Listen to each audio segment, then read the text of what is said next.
There we go. All right. So let's do it one more time, guys. I want to thank you for being here. Appreciate you guys and your time. I know that you've got a million other things that you can potentially be doing, and this is just one.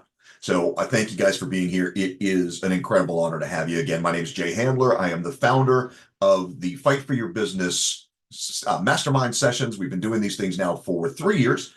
Give or take. Go started off for about the first 2.5 years on the social audio app Clubhouse, where we kind of built up a presence. And unfortunately, that app decided that they were going to completely mangle everything that they've ever done and completely change the way that the process works. And at that point, it made sense for us to say, you know what? Gotta go. Uh, we went from having 3, 4, 500 people a day coming through our sessions to having 40, 50, 60 people coming through in a day, and the same people over and over and over again. So in order to try and infuse some new blood, we've moved, and now we are live both on Zoom and on YouTube so that we can preserve all of these recordings as best we can. Now, we're going to talk today, and we did this on Friday, but we didn't record it because, well, we didn't record it properly. How's that? So we're gonna redo to some extent some of the session that we did on Tuesday, at least from a content standpoint. We're gonna talk today about the sphere of success, imposter syndrome, and monsters. I know it sounds a little bit goofy, but trust me when I tell you, we're going to get somewhere really, really important today. The reality is that almost everybody at some point suffers from that fear of success, suffers from that imposter syndrome at one size or another, one scope or another, right? The reality is that as human beings, we're not going to get away from that. What we do on a day-to-day basis is not what we were built to do. So it's not unusual, it's not uncommon, it shouldn't be unsuspected that things should be a little bit uncomfortable for us sometimes. And once in a while, we get to the point where we just aren't sure if we're good enough, if we're capable, and so forth. So I want to work through a couple of processes with you today and talk to you about that fear and what it means and ways that we can maybe not get rid of it, but at the very least mitigate it. We want to get to a point where the fear of failure or the fear of success, that imposter syndrome, is a distant memory. So that when we get to work every morning on whatever it is that we're doing, we're free, we're clear, and we're starting from a place where anything is truly possible. And I believe that anything is possible if we're willing to take action, if we're willing to do something. If there's a challenge, if there's an obstacle, we have to be willing to do something about it in order to get ourselves where we're trying to go. If there's an obstacle in your way and you ignore it, you and I both know exactly what's going to happen. We'll have ignored it and ignored it and ignored it to the point where it just doesn't get any better. So, in order for us to take action, we have to first understand, how do we identify when action is required? Well, I'll tell you this for an absolute fact. It's an art that you have to practice, right? It doesn't just come naturally. We don't just automatically become really, really good at identifying those first signs of distress. And that's truly where we need to kind of dig in, because the sooner you can identify a challenge, the sooner you can identify an obstacle that you're having, even if it's internal, like these are, the better equipped we're going to be to react to them, to do something to try and fix it, or at the very least, turn the tides a little bit in our favor. So we've got to start practicing the art of understanding when something's off. The human brain is pretty remarkable. The way that the human brain is designed, part of its purpose, well, really its sole purpose, is to keep us alive, is to keep us safe, to keep us out of danger. And you can see that literally every single day when all of the different cues that we get, both visual and audio and tactile, and even just that gut feeling, they're all geared towards protection. When we're faced with a fear or a dangerous situation, what happens biologically? Our eyes dilate, right? Our pupils dilate a little bit. We get a little bit of that rush of adrenaline. The blood rushes from our extremities into our core. Why?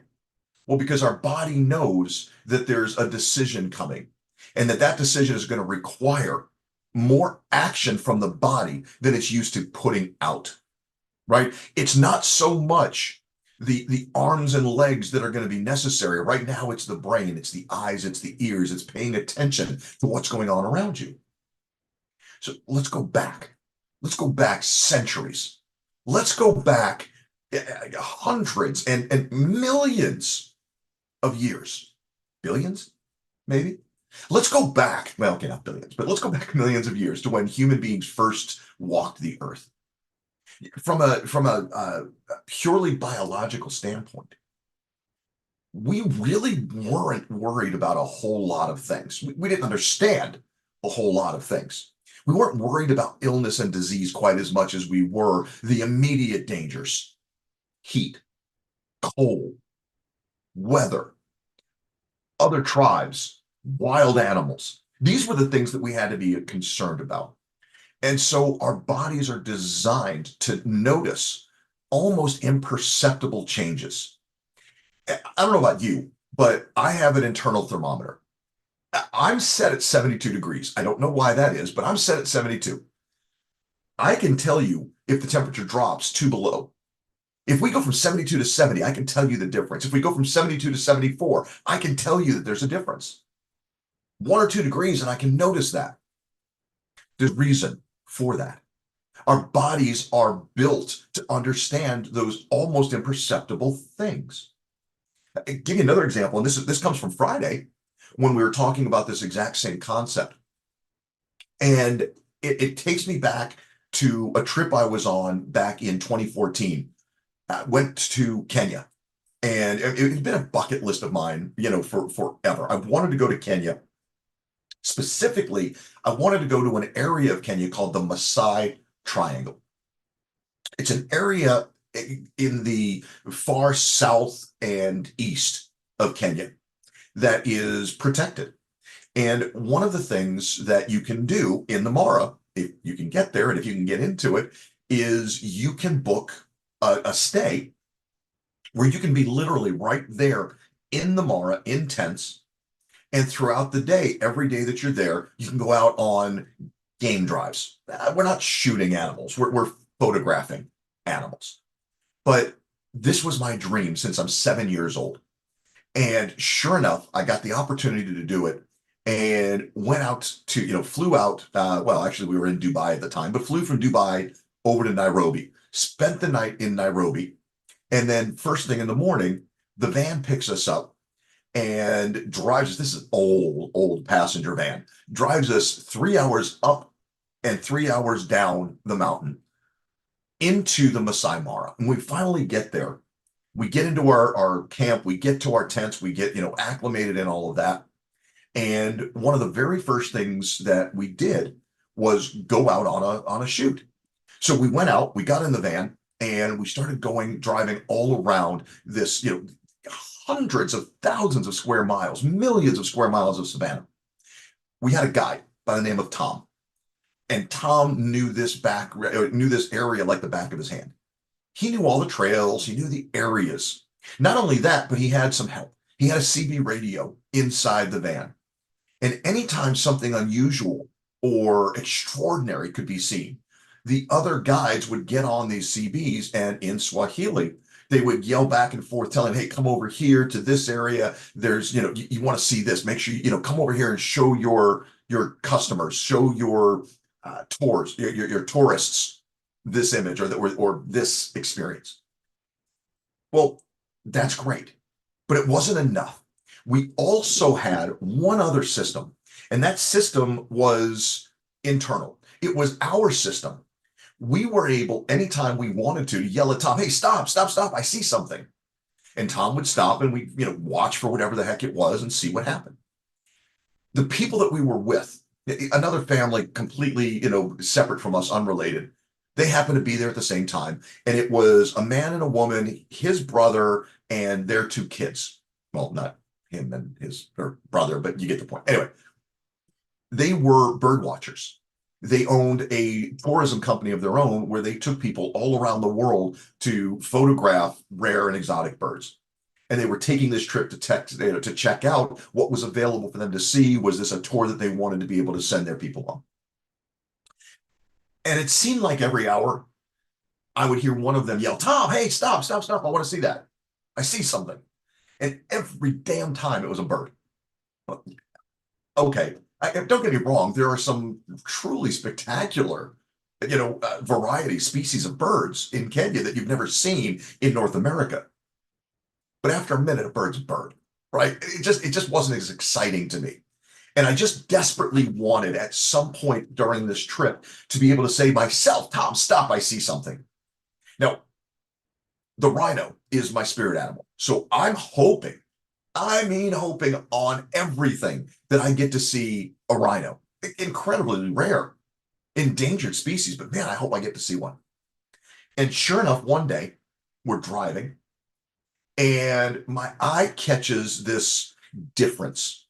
It's barely there. It's almost imperceptible.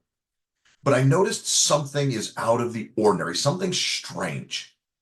And when I focused on it, what I realized was the wind was blowing from right to left as I looked at it.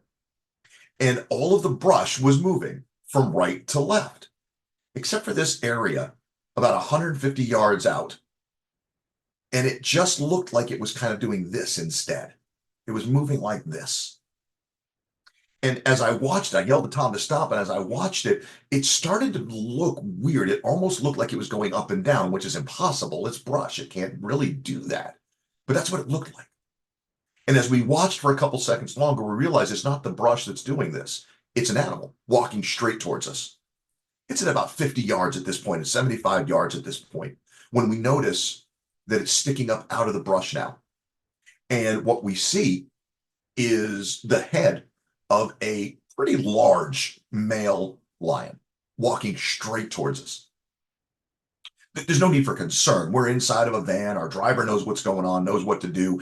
And this lion doesn't care about us. Could not care less. The animals in the Mara have become so used to seeing human beings that it wasn't even an issue. He could care less, but he kept walking, getting closer and closer and closer. And I was sharing pictures on Friday of, this animal coming closer and closer and closer. And to the point where had I tried, well, okay, I couldn't have reached out and touched it. It was a little bit further away than that, but it was no more than 10 feet away. And I was getting some incredible pictures and I'm loving it. But it brought me back to remembering this concept that the human brain is designed to look for almost imperceptible pattern interrupts. We've talked about pattern interrupts here many times in the past, but for those of you that might be new, what we're talking about is something that interrupts the pattern, right? The pattern was the grass is blowing like this. The interrupt was way back there. There was something making the grass not do that. And so my lizard brain, cave brain, whatever you want to call it, saw this almost imperceptible difference and asked me to focus on it. It said, hey, pay attention to that. That might be something that you want to look at. That might be dangerous. That might be something to be aware of. And so I locked eyes on it and waited until I actually saw what it was. That's the way the human brain works. Now, if it wasn't for that nearly imperceptible difference in the brush, not only would we have never seen that line, it would have passed right behind it. We'd have been gone. It was 100, 150 yards away, and we were driving away. He would have gone past us. We never would have seen or gone behind us. Never would have seen him. But because we saw him, because we stopped and watched that almost imperceptible movement, not only did we get the opportunity of a lifetime to watch this guy up close, but we actually got to watch him slink off behind us to a little patch and a bush where he was lying down underneath with his brothers. There's three of them, and our guide Tom knew these three brothers. They're pretty well known in the Mara, but we never would have seen them. His sunning spot or his shade spot was feet away from us, and we didn't catch it. We didn't see it.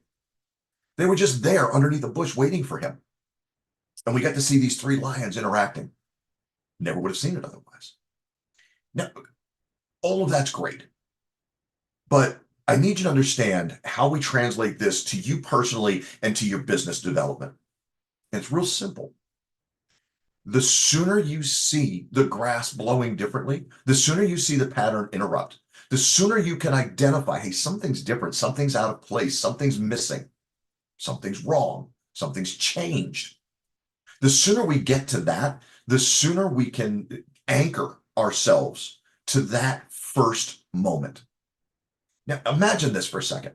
Everybody here has gone through it at one point or another, right? Everybody has had some semblance of fear of success, fear of failure, imposter syndrome, whatever it might be. What does it feel like when you first catch that very first symptom? What is it? For some people, it's the hair on the back of their neck standing up. For some, later in the game, it's malaise. It's lack of motivation.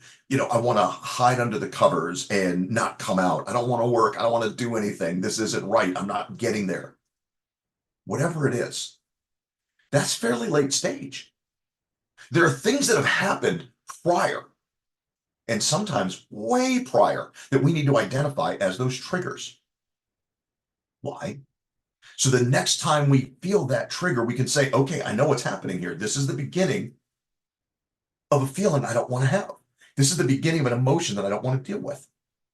Not that you can just ignore it, but you've got to take action to put it behind you, put it beside you, put it whatever, so that it isn't going to confuse you, confound you, confront you in a way that you can't participate, you can't take action. And you and I both know what happens. The longer it festers, the worse we feel, the further down we spiral, the more likely it is that it's going to take more time for us to recover and get back on track. Some never recover. Some wallow in this self-doubt, self-fear, self-preservation stage for so long that their businesses never really truly grow. They never expand as individuals, as business owners, as entrepreneurs, as employers potentially. And that's a huge, huge loss. It's a huge loss. So we have got to be better at understanding those things when they hit us, understanding the very, very first symptoms so that we can act at the very, very beginning. It's so important that people are constantly doing classes and master classes and webinars and seminars and in person and all these things on how to overcome fear of success, fear of failure, imposter syndrome, and all these other things.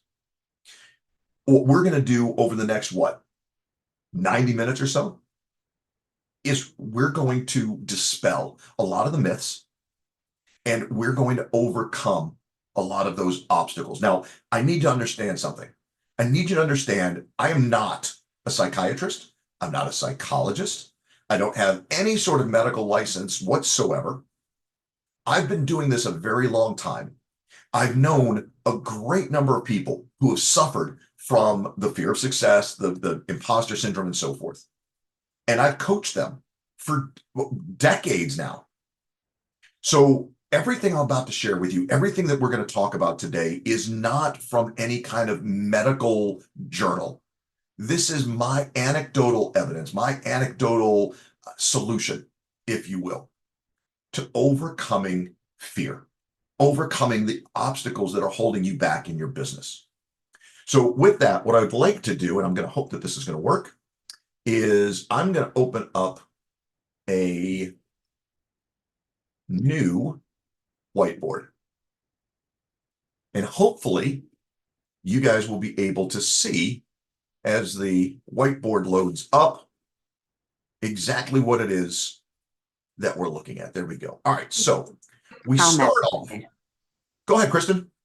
Um, so the board when I on the I couldn't saw was you and I talking. So Kristen, I don't know if you can hear me. I can't hear you. You are breaking up horribly.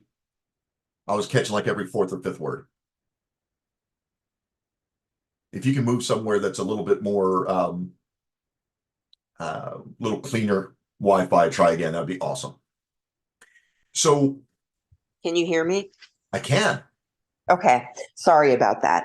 Okay. So I noticed that when I saw a replay on YouTube, it did not show the whiteboard. Will this show the whiteboard?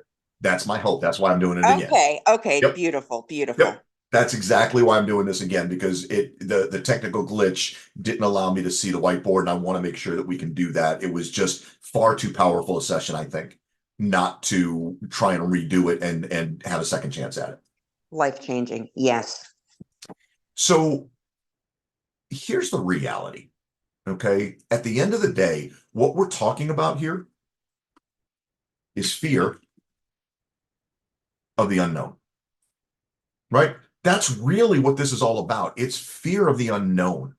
How can we possibly be as strong as we want to be, as courageous as we want to be, and all of those things when we have a fear of what's coming?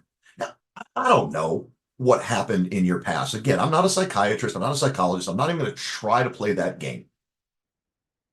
But something in your past, something in your history, or maybe something in your present has scared the bejesus out of you and told you that what's behind the door is scary. It's told you to be more careful than you maybe need to be, or it's told you that you're not prepared, or you're not good enough, or whatever the case is. It usually starts with, I'm not, or you're not. In a lot of places, and a lot of times, in a lot of examples, it's built in from childhood. It's parents, it's close family members who have done the most damage, not intentionally, usually, but that's where most of this comes from. So we've got this fear of the unknown, which is really, really important to understand. If we're going to look at this fear of the unknown, then we need to take a look at the opposite of the fear. And I'm not going to say that the opposite of fear is fearlessness. Not this time. I'm going to say that it's action or choice. That's what we're really choosing between: the fear of the unknown or taking an action, making a choice, making a decision, acting, doing, taking control, taking charge. All of these things are incredibly, incredibly important. Whoops, didn't mean to do that. Let's delete that guy. There we go. There we go. So this is what we're looking at. It's the difference between fear and action. Typically, fear puts us into inaction, right? We can't do anything. We don't know what to do. And so we just kind of sit there, frozen, paralyzed. So, how do we get out of this? How do we move from this paralysis out of fear into decision, into choice? Well, we've got to make the unknown known. So, let's think about this for a second. If you continue on the path that you're on, and the path that you're on is riddled with fear, imposter syndrome, fear of success, fear of failure, all those other things, then you're giving up a whole lot. Imagine what would happen if you could get rid of all of that fear, uncertainty of the unknown. What's on the other side of that? What's the win? I'm going to ask you guys. I'm just going to jot down some notes here, but I want to ask you, and I'm encouraging you guys, open your mics and just shout out answers. But what is the win if we can get out of fear and start growing our business or improving our personal lot in life? What are the things that we gain? What do we win?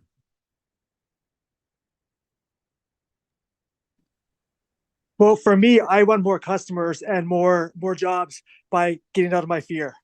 Okay. So we get more clients potentially. What else?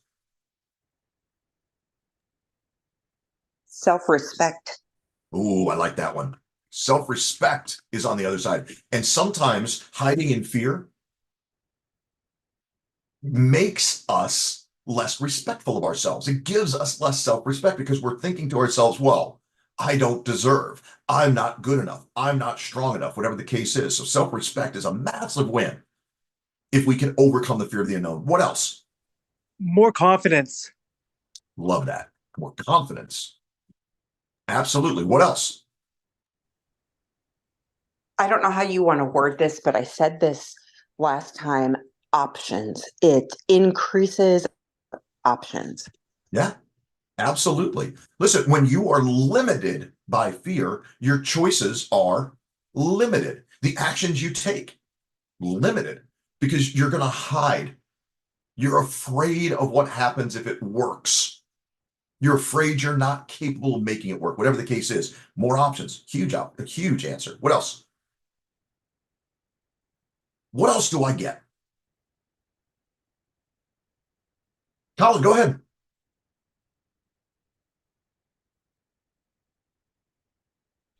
You say what success mean to us? Say that again. You say what is success mean to us? Not necessarily. Well, yeah, maybe.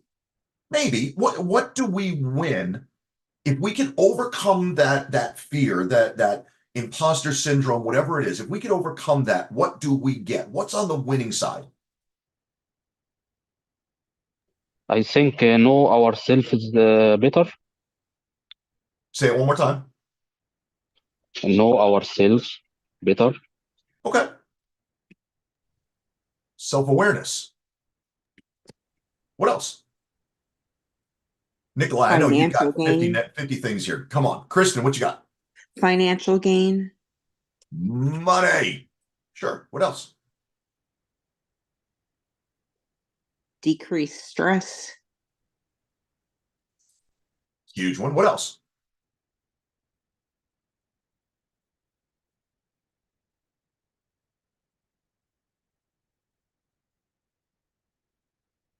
What else?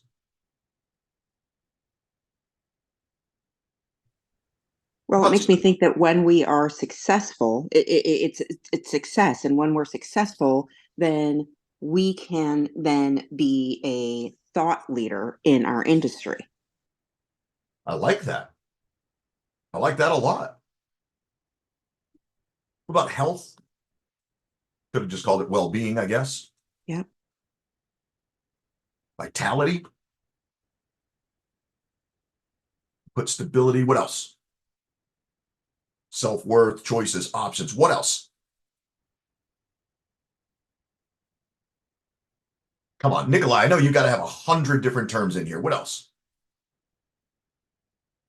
What else do we get if we can get over the fear of the unknown? What do we gain? I think you gain everything. The fear is the most thing make you don't move in your life. If you overcome the fear, you can do anything. Absolutely. Capability. That's a really great point. Then that success becomes a reference point when we attempt to achieve something else that's even greater. We can look back and say, okay, this is what this success has gotten me. Is what winning. Yeah, it's a step by step, isn't it? It's a stepping stone. If you can overcome one fear, it means you can overcome other fears. If you can gain a couple more clients, it means you can gain even more clients. If you gain more self-respect, it means that if you keep doing it, you can get even more self-respect, even more confidence. It's a process that we gain, isn't it? It's a structure that we gain when we get rid of the fear of the unknown. Fear is unstructured, right? Fear is chaos. Fear is just fear. It's internal. Just out of curiosity, let's turn this around for a second. What if I come over here to the other side? What if instead of overcoming the fear, we decide, no, don't need any of that. I'm going to keep the fear. What do we get to keep? There are some benefits here, right? We wouldn't do this if there weren't benefits to us. So what do we get to keep if we hold on to that fear, if we don't take action, if we continue to be afraid, if we continue to struggle with success, failure, imposter syndrome, and everything else? Open your mics and just throw out words. What do we keep? We keep the certainty of where we are because we already know how to function in it. Oh, would that be our comfort zone? Our comfort zone doesn't have to stretch. What else? What else do we get? What else do we gain by staying in fear, by not overcoming it? Come on, there's got to be more. Crippling depression. Sorry. Yeah, you get to keep depression. You get to keep anxiety. You get to keep stress. What else?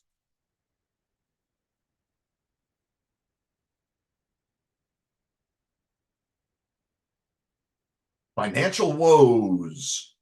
Because if you've got a fear of the unknown, if you're struggling with success or failure, if you're struggling with imposter syndrome, isn't that going to lead you to far less money, far fewer clients, far less opportunity?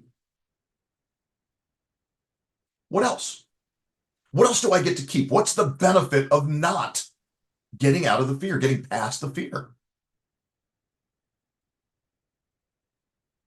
Can I ask something? Sure, please. What with you faced fear before, I think, like course. anyone else. What happened to you if after you overcome that fear? Would you do me a favor? Would you let me put that aside for a while and answer that as we go? No problem. Okay, I appreciate that because we're going to answer that. That's the entire, the entire point of this is that we're going to answer that question for you. Promise you that. But if you'll trust me for another 30 minutes or so, I think we'll get where you're headed. All right. What else? Anything else you guys can think of? Anything else that we get to keep, that we should celebrate? Oh gosh, you know what? If I go get over my fear, I'm not going to have that anymore. There's a false perception, though. We get to keep our false perceptions, but a false perception, you know what? The dog's barking in the background, and so I don't want to. Can't hear him.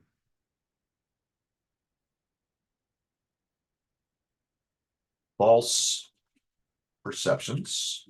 We can't hear the dog, Kristen. You're okay. Oh, okay. Yeah, anything we can deal with it. Can you hear me?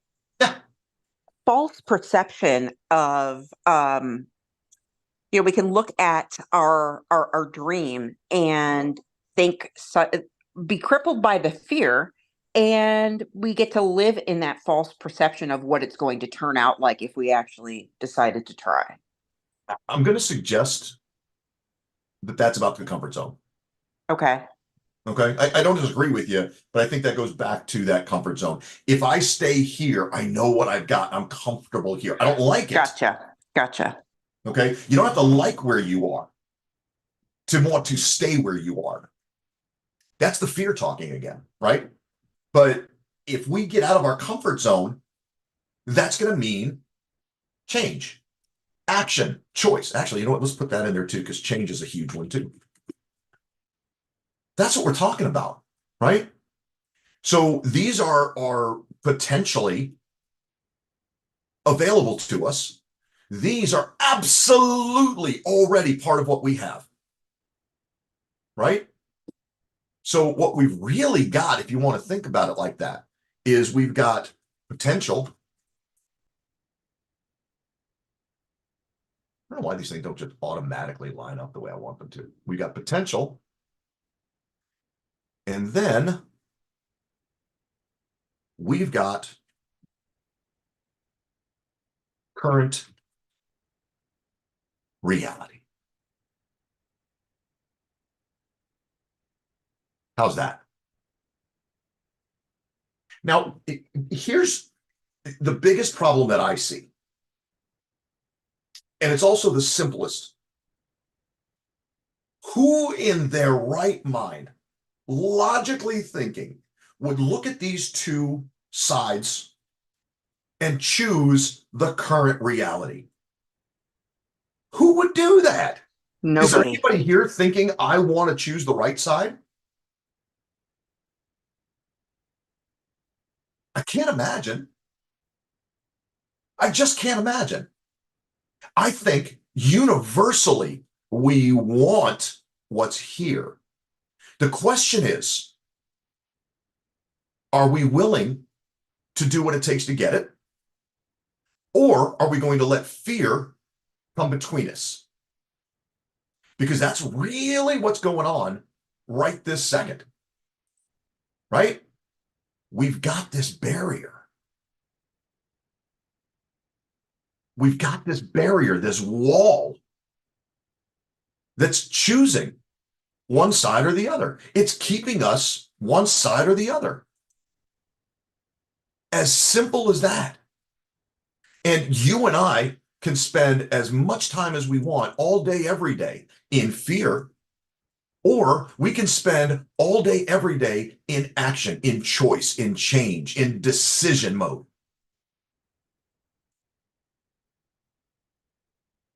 But that's what's stopping us. It's this fear. This line, that's all this is. This is fear. And to me, it's one of the greatest challenges humanity has ever had to overcome. Because it's just so easy to stay where you are. It's so much easier, isn't it? It's easier over here. We fear some later on, go back to look at, or if we take a screenshot, we can remember. Say it again, Kristen. Would you mind writing, distinguishing that line is fear, like Yeah, writing fear somewhere along the line? Sure. Why don't we just do it like this?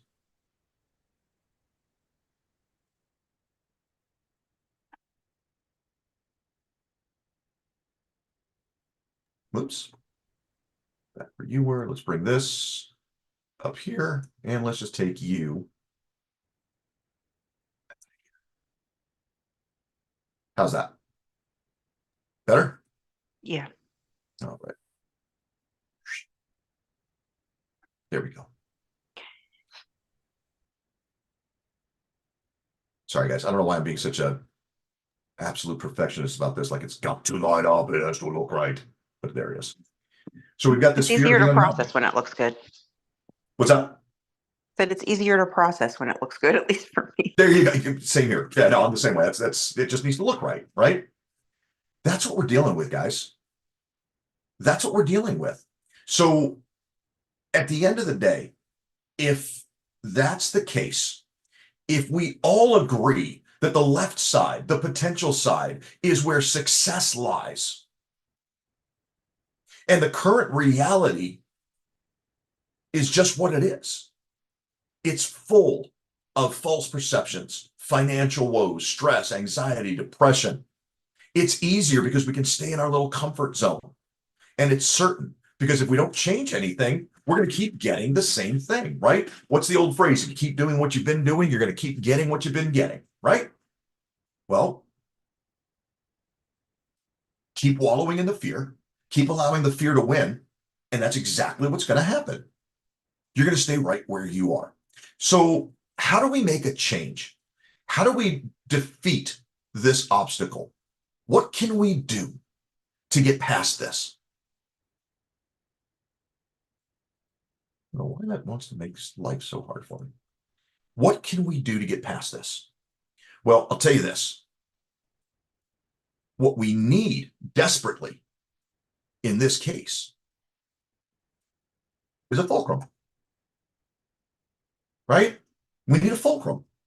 We need something that says This is how you teeter-totter between these two things.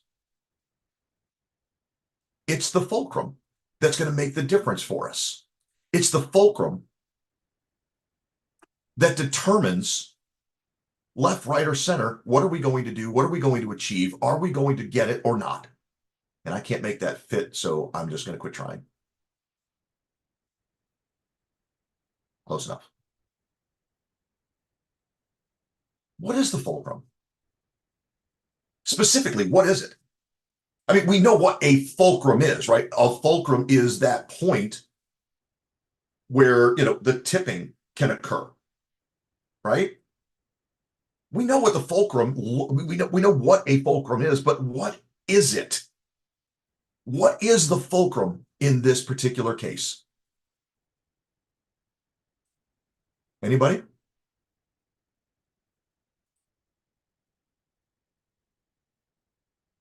What if I told you that the fulcrum here was your mindset? Your mindset is the fulcrum. It's your mindset that's going to determine which way we go. Which side is weighted? Which side is heavier? Which side is going to win? It's your mindset, 100%. I want you to think about the fears for just a second. Let's try and put them into perspective.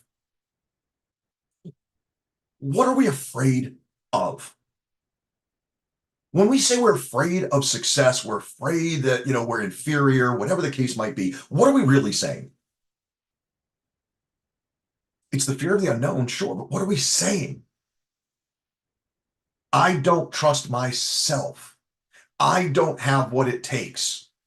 I'm not capable of. I'm not worthy of. I'm not deserving of. Couldn't happen to me. Good things happen to good people. I'm not a good person. Couldn't happen to me. I've made mistakes in my life. Couldn't happen to me. You see how Hey Jay, silly I that wonder is, right? if we can do a line from mindset off kind of to the right on what mindset looks like in current reality, and then eventually a line to the left of what mindset looks like under potential. I think we could do it. I think we could do it. So what if we said that, let's see here.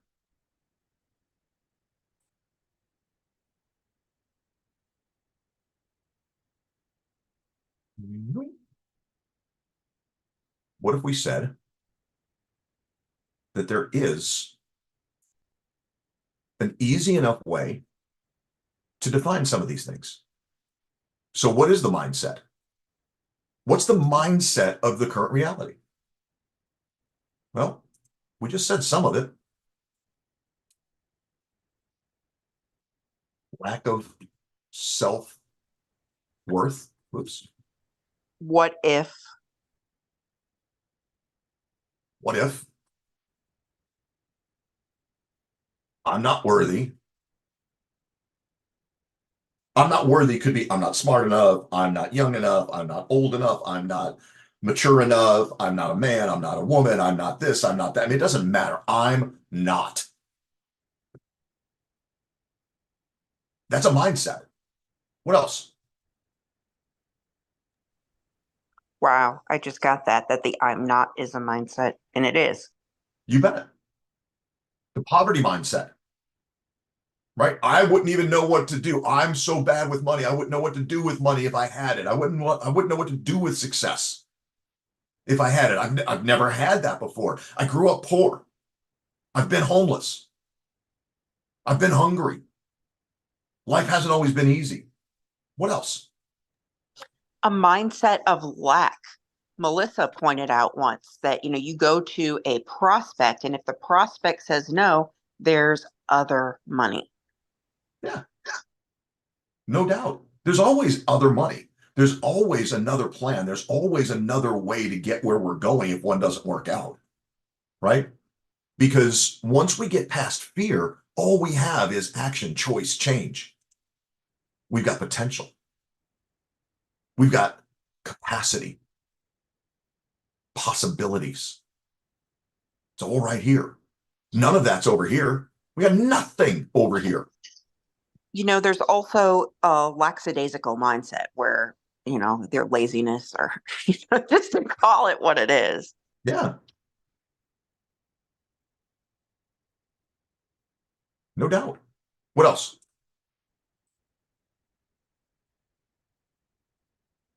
What about on the other side? What about over here? What does that mindset of potential, that mindset of fearless look like? I can.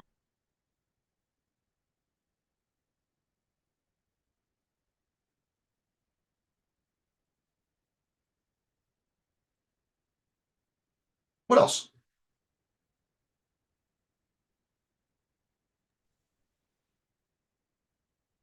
There is something I want to share about that. Please. From a few years, I was in a bad situation, feeling I am not good enough in everything in my life. That made me angry, and I swear I will do everything in my life good enough, if better than anyone else. So I try to work in many jobs, online, offline, and I was challenge myself to do it in a short time, and better than others. So I think it is believe in yourself. I can do it, and you do it like you can do it. Belief. Belief versus disbelief. I believe I can. I believe I can't. Easy enough. Right? They're just words. Who cares? They're just words. Words have a lot of meaning. Words have a ton of power. And I want you to do me a favor right now. I just want you to go ahead and read through the right side. Okay? The right side. Certainty. That's not necessarily a good thing. That's the certainty that everything's going to stay the same, which is typically not where we want to be. Staying in our comfort zone, depression, anxiety, stress, financial woes, false perceptions. It's easier. Anger, frustration, confusion. That's what you got over here on the right-hand side. That's what you have to look forward to for the next 20, 30, 40 years if you don't make a change, if you don't make a choice, if you don't take action. Lack of self-worth. What if it works? What if it doesn't work? What if I'm not good enough? What if I'm not smart enough? What if I'm not worthy enough? Poverty mindset, lack mindset, laziness, all of those things over there. But you're not any of those things, are you? Are you lazy? I don't think you are. You're here right now for a reason. You're here trying to improve. That's not lazy. That's not sitting in your comfort zone. It just isn't. What I need you to understand is that all of this uncertainty, all of this confusion, anger, frustration, false perceptions, and all of this stuff, every single bit of it is mindset. Every single bit of it. None of this is real. Nothing here on this side is real. There's nothing tangible here. There's nothing that you can hold on to and say, I want that. Everything on the other side, tangible. More clients, self-respect, confidence, more options, self-awareness, money, less stress, stability, health, well-being, vitality, capability, structure. And the mindset that I am good enough, that I can, that I deserve this, that I have this. Belief in yourself. So we can be stuck over here in SOS land, right? SOS, same old shit, same old stuff, whatever you want to call it, right? SOS land. Or we can move over here. Now, I know dreamland is probably the wrong word here because dreams are not what we're talking about, right? We're not talking about something that's just a dream. Let's call this new reality, I like that. right? So we've got our current reality and we've got our new reality. Matter of fact, let's just replace that right there. And let's move this one on down because we're talking about reality. So now we've got our new reality versus our current reality. Now, see, here's the challenge, though. This isn't reality. This is perception. This is perception. This is the foot of distance in between your ears. This is all in your head. This is all made up. It's fantasy. You've been scared, thinking, you know what, there's something that I need to fear. But when you look at this, when you realize there's nothing here that's scary, there's nothing here that can hurt me. Except for let's rephrase that. Let's rephrase that. There's nothing here that's going to hurt me. Here, it's nothing but hurt. Pleasure versus pain, win versus lose, grow versus stagnate. That's what we're talking about. Nikolai, go right ahead, my friend. What you got? Hey Jay, good evening everybody. Can you hear me well? Yes, sir. I just wanted to add one perspective. I can add many things here, but I just wanted to add one perspective that I see many people are confused with and make that it's a big mistake. It's going to help you see fear more realistically and actually work with it directly and resolve it as fast as you can once you understand the process behind it and actually understand what fear actually is. Fear is always based on facts, always. Even the most ridiculous fear that you can have, let's say you're afraid of trees, it is based on facts. And I'm going to give you an example. You've been, let's say, a teenager, 15 years old, and you're in the woods with your friends, and all of a sudden storms comes by and you're trying to go to hide somewhere. But before you do that, all of a sudden the storms catches with you, and a lightning storm along with it, a lightning strikes a nearby tree, and that a big branch or the tree itself falls down and kills one of your friends in front of your eyes. Now, 5 years in the future, you forgot about this, but you might have fear of trees. You live in the city, so you don't see that many trees, but the moment you see many trees, you feel uncomfortable. Why is that? Because it's based on some fact that you've seen. That's your personal experience. Of course, it's not necessarily personal because you haven't felt it yourself. Might be perceived as personal see in life experience. We have personal that we feel on our body, something that affected us physically, emotionally, mentally as well. We also have reading a book, watching a movie, hearing a story of someone else's. So all of that is based in some facts. Whether that is going to be true for you or not, that's the key here.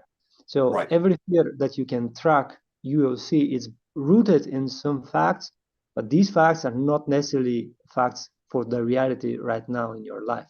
So, and more than that, Nikolai, more than that, not only, I mean, yes, they're based on facts, but they're based on partial facts and they're based on, incorrect inferences and incorrect perceptions. So, for example, that's the point I was going to say. What's that? That was the point that I was going to connect with this. Yeah.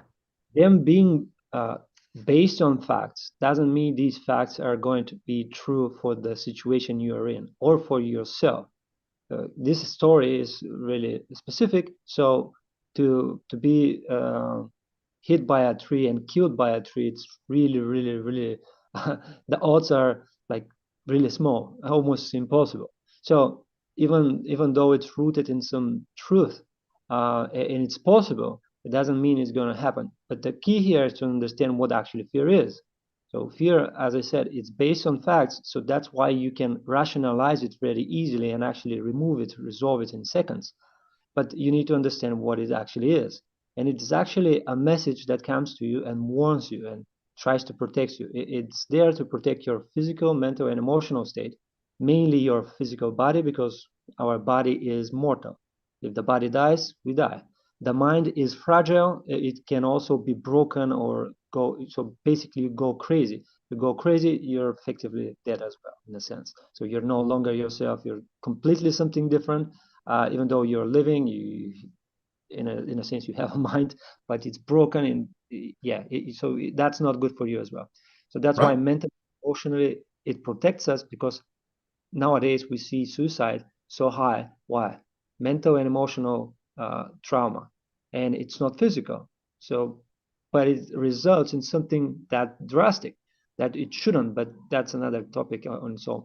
So Well, you, let's look at that though. Let's look at that. See, here's the thing. Nikolai's dead on. I mean, he's absolutely right. Fear is based on partial truths, partial facts, not real, not full facts, partial. For example, in the example that Nikolai is using, all right, so you and your friends are in the woods, it starts to storm, you can't get out. The storm, has lightning in it, lightning hits a tree, the tree branch falls, kills your buddy. Okay, number one, that's pretty outrageous, right? I mean, that's not common, right? Or at least that part, your friend dying by getting hit by a branch that fell from a tree that was struck by lightning during a freak storm. All of that is incredibly coincidental. It's not like that's going to happen every single time it rains, or every single time you're in a forest, or every single time there's lightning, or every single time you hear thunder. It's an irrational understanding of a part of a fact from the past. It's a family member or somebody that you care deeply about who, as a child, told you you can't, you won't, you're not. So you believe it. but You that's know, the problem. That's the problem. When you understand, I didn't finish about what actually fear is. So that's the problem. It is something within your mind that stays there, and it's related with that situation, or whichever the situation creates the fear. It stays locked and related with it, and it requires for you to resolve that. And there is a specific way to do that, but it is not irrational in that sense, related with that situation that creates the fear within yourself.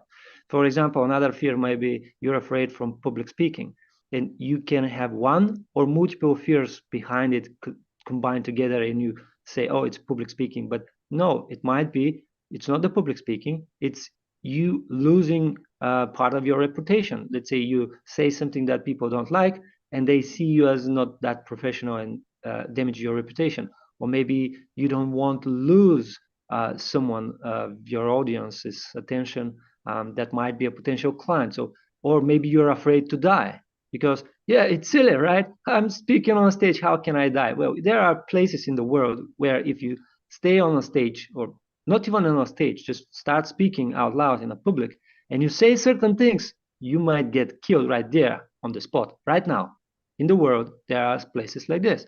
So you might heard that, you might not, it doesn't matter. But the fear itself has some reasoning behind it. And for your system, makes sense. So you need to understand that fear appears, and you need to resolve the fears, that specific fear. You move along 10 years in the future, you no longer need to be afraid of that thing, but it stays because it's the same thing. It's not changed. So you need to refer to that fear specifically. And basically what fear is actually a message that comes to you and gives you information. either advises you, either tells you to do something, or just gives you clarification. Let's say you're walking late night, and in front of you, you see a group of people. It's dark. You don't see who these people are. And fear might comes up and tell you, hey, be careful, because it's late at night. You don't know that group of people. It's like 5, 6 people. You don't know who these people are. They're strangely silent. So be careful.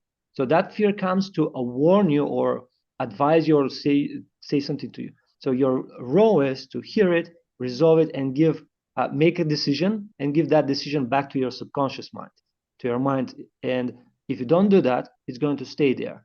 Now, of course, this is very subjective. We need to look at specific fears, but if you don't resolve the fear, that fear is going to stay within yourself. And as I said, it's going to stay the same way it was created, because you didn't address it, you didn't resolve it, and its job is to come to you and be resolved. And if you don't do that, it's going to come over and over and over until you resolve it. And the resolution is really quick. It's literally with the speed of thought. And sometimes I found out in my work that let's say a number that I haven't tested it, but in my estimation, 70+% of fears are going to go away the moment you give clarity to the situation, like simple clarity. When you do that, whether you do it yourself or with the help of someone else, or you just give clarity, and they are going to go away, because most fears are there to, as I said, to give you some clarity, to advise you, and they are not necessarily there staying for you to make a big decision. And so the moment you get clarity, the decision is there, because you're like, oh, but of course I'm not going to be struck by lightning like that, or a tree kill me, because the numbers are like that great. And I had that fear because it happened to someone in front of my eyes. And for my subconscious mind, for myself, younger self, this was like, ooh, well, I relate this with forests, etc., and trees. So it might happen again in the future. But then you have clarity, and it's going to go away more easily. So And that's the nature of fear. You need to address it, understanding that it's not change in the future, but it's the same thing as the moment it was arise. So you understanding this, you know that, yeah, it might be irrational right now, but it was rational for some reason back then. So this is extremely important. It is. So let's talk about that clarity. You know, you beat me to it, but I'm glad that we got there. You know, clarity, as far as I'm concerned, is the answer. Clarity is the answer to the fear of the unknown. How many people here just, you know, I mean, again, don't raise your hand or come off mic or whatever, it doesn't matter. But have you ever had a completely irrational fear? Let's go back to when you were a kid. Let's start there because it's the easiest to think of. When you were a child, what fears did you have that you now know were completely irrational? Anybody? Oh, that's easy. I can share one of mine. Just give me any one. I was afraid to go to the toilet because I saw scary movies. I wasn't really, and I saw one or two Ghostbusters and War of the World. There was a TV series with that third hand in the middle that they got invading the Earth, and so I was afraid to go to the toilet. And so see how funny it was. So we are in the living room, me, my father, my mother, and my brother.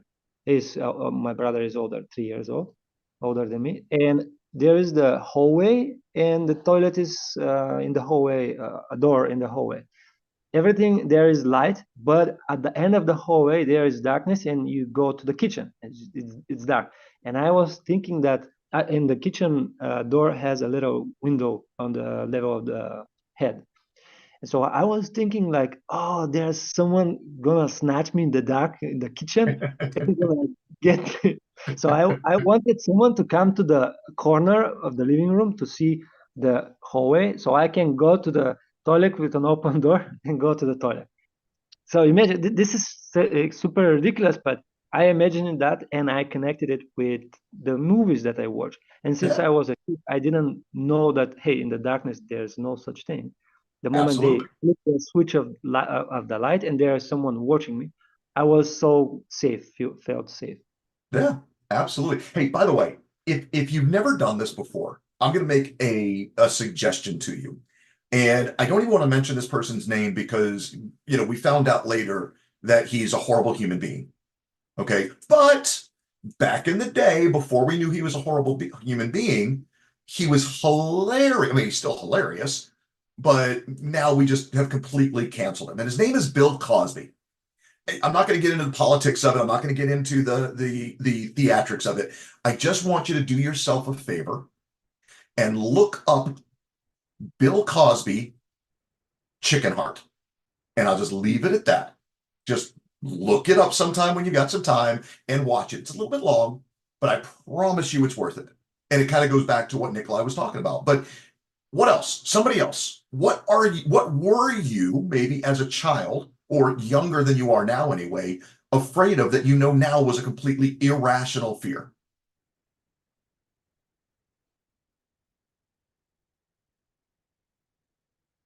Nobody else had any irrational fears? Okay. Well, I'll tell you what then. Let's just stick with that one. That one works for me. What we're talking about is the fear of monsters. There's something scary, right? There's something that we are, for whatever reason, afraid of. Even though they don't exist, we're still afraid of them. We're still afraid of it. Kind of like what's going on over here. The stuff that really doesn't exist, all of the stuff that we're making up, all of the stuff that we have, perception, but not full fact, not clarity. Once we get clarity, things change. Mine wasn't a fear so much. Well, let me rephrase. Yes, it was. I had a fear. I had a completely illogical, absolutely illogical, nonsensical fear of the Oompa Loompas from Charlie and the Chocolate Factory. Right? You guys remember the little people, their skin was orange, their hair was green, and they all had this, a much deeper voice than they should. And it was just creepy as hell to hear them singing that creepy song, that Oompa Loompa song, right? And for whatever reason, it petrified me. Why? Because I was afraid that I was going to see Oompa Loompas out on the street and they were going to sing this to me and scare me. Because they were going to, put me into danger like the kids on the movie. Who knows? But my father, God bless him, my father decided that it would be a good idea, instead of helping me get over my fear, he thought it would be a good idea to make fun of the fear, to exacerbate the fear. So what did he do? Every chance he got, when he thought about it, he would start singing the Oompa Loompa song. And it would scare me to tears. I mean, I gotta leave the room. I can't even be here. I can't listen to it. I can't hear it. At the end of the day, what it comes down to is this fear of monsters under the bed. And we can go through all sorts of different examples. But, the wind howls and we think it's a monster outside because we're young enough that our creativity, our creative brain is going through all of these other things. There's a theory. It's not a theory. I don't know what you would call this. But there's something called Occam's razor. You guys familiar with Occam's razor? Occam's razor basically says that when something happens, the easiest, most common, most likely, most logical solution is the right solution. For example, if you hear hoofbeats coming towards you, your first thought should be horses, not zebras, right? What are the chances that it's a herd of zebra? I mean, okay, what are the chances that it's horses? But you get the point. It's far more likely that it's horses than that it's zebras or something else.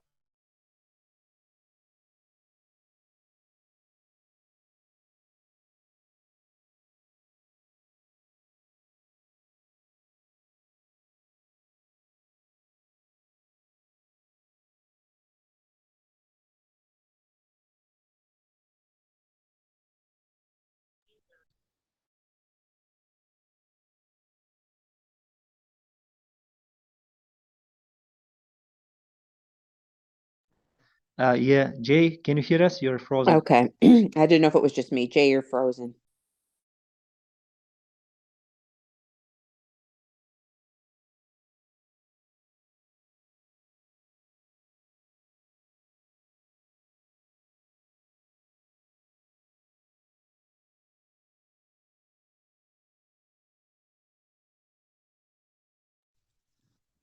I'll be back in a second. I'm gonna wait here. Jay probably will reconnect, so as long as we hear, he can reconnect. Oh yeah, yeah. I think he just left and is coming back so that he's not frozen any longer.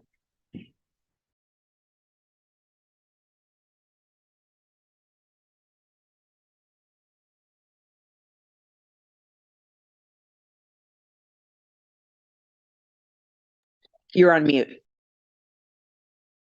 Not only am I on mute, but now my green screen, man, everything is acting up. Holy cow. All right, let's get out of there. Let me fix a couple things and then we will continue yet again. Sorry, guys.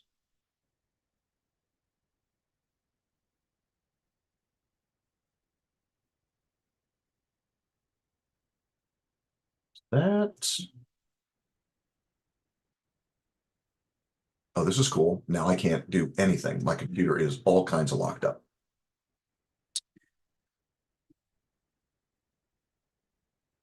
Let's try that. All right. Kristen, I'm going to make you a co-host. Okay.